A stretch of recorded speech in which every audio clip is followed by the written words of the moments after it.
যত দোয়া পড়েছি, যত আলোচনা করেছি, সমস্ত মধ্যে বলতে থাকে তোমার কাছে মোহতারাম মাফ করিয়া দিও, তার উপর পুষাইয়া দিও আল্লাহ, নূর উপর পুষাইয়া দিও আল্লাহ, তারা আল্লাহ দাসা বাজবাদম তার কত পুষাইয়া দিও আল্লাহ। কাজ করে আমরা যারা ফরিয়াদ করছি, আমাদের সকলের মা বাপ, দাদা দাদি, নানা নানি, চিন্তা মাতা যারা ইন্তেকার করেছেন তাদেরও উপর পুষাইয়া দিও আল্লাহ। যে ঈদগাহ ময়দানে আমরা ফরিয়াদ হাত করছি, ঈদগাহ ময়দানে যত মুসল্লি নামাজ পড়ে ইন্তেকার করে গেছেন তাদেরও উপর পুষাইয়া দিও আল্লাহ। খাস করে আমরা তোমার কাছে ফরিয়াদ করছি, খালেদা জিয়া মরহুমের উপর পুষাইয়া দিও আল্লাহ। তার জীবনে গুণাগুলি মাফ করে দিও আল্লাহ। তাকে দাফন করা করে যোগটা তোমার আসান করে দিও মনকিন ফকিরের প্রত্যেকটা প্রশ্নের উত্তর দিবার তৌফিক দান কালকে আমাকে ডাইনা কামল নামা দিও সাফাত নসিব করে দিও সব জান্নাতুল ফেরদাউস নসিব করে দিও বাংলাদেশের জনগণের খেদমত করেছেন, সুনাম অর্জন করেছেন, বিনিময় তাকে মাফ করে দিও আল্লাহ। তার বংশধর যারা আছে তাদেরকে সঠিক সিরাত মুস্তাকিম থাকিয়া খালেদা জিয়ার জীবনের অতীতের যত ইতিহাস আছে সমস্ত অবদান করিয়া আল্লাহ ঠিক মতো দেশের পরিচালনার দায়িত্ব নেওয়ার প্রতিষ্ঠান করি আল্লাহ। আমরা গুনাহগার করে গাফুর রহিম আল্লাহ, আমাদেরও গুনাহ মাফ করো আল্লাহ। মত আমাদের হবে, আমাদের ইমানটা জীবন নসিব করি আল্লাহ। আল্লাহ গুনাহ মাফ করিয়া তোমার খাঁটি বন্ধনের খাঁটি মুখ বানাইয়ে ইমানের সেই মুখ নসিব করি আল্লাহ।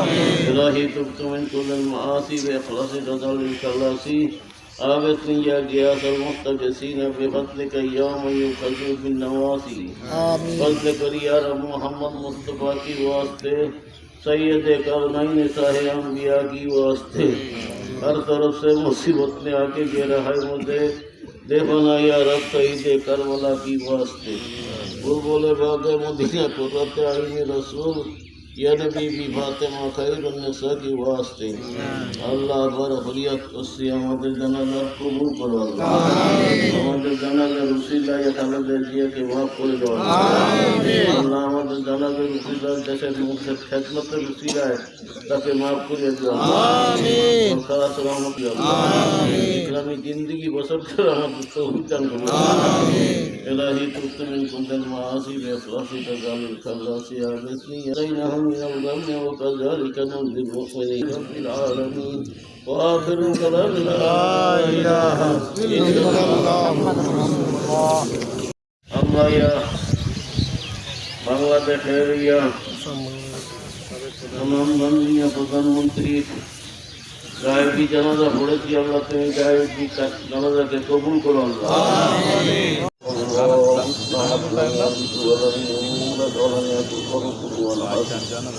সাল্লাল্লাহু আলাইহি ওয়াসাল্লাম সাল্লাল্লাহু আলাইহি ওয়াসাল্লাম সাল্লাল্লাহু আলাইহি ওয়াসাল্লাম। আল্লাহু আকবার।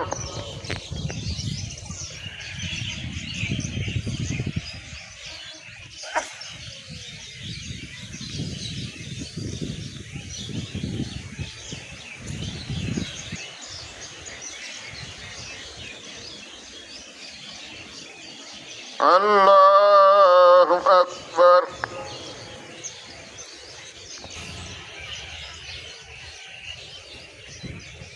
আল্লাহু আকবার। আসসালামু আলাইকুম ওয়া রাহমাতুল্লাহ। আসসালামু আলাইকুম ওয়া রাহমাতুল্লাহ। জানাজা মসজিদে হতে যাচ্ছে। এই জানাজা ইমামতি করবার জন্য বাগানী দরবারের হযরত সাহেব কেবলা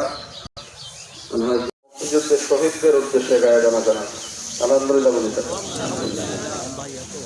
এরপরেও দেশে বিভিন্ন সময় আমরা বিভিন্ন বিশেষ ব্যক্তিত্বের দিকে যদি তাকাই দেখবো যে রাসূলুল্লাহ গায়েবানা জানাজা পড়েছিলেন।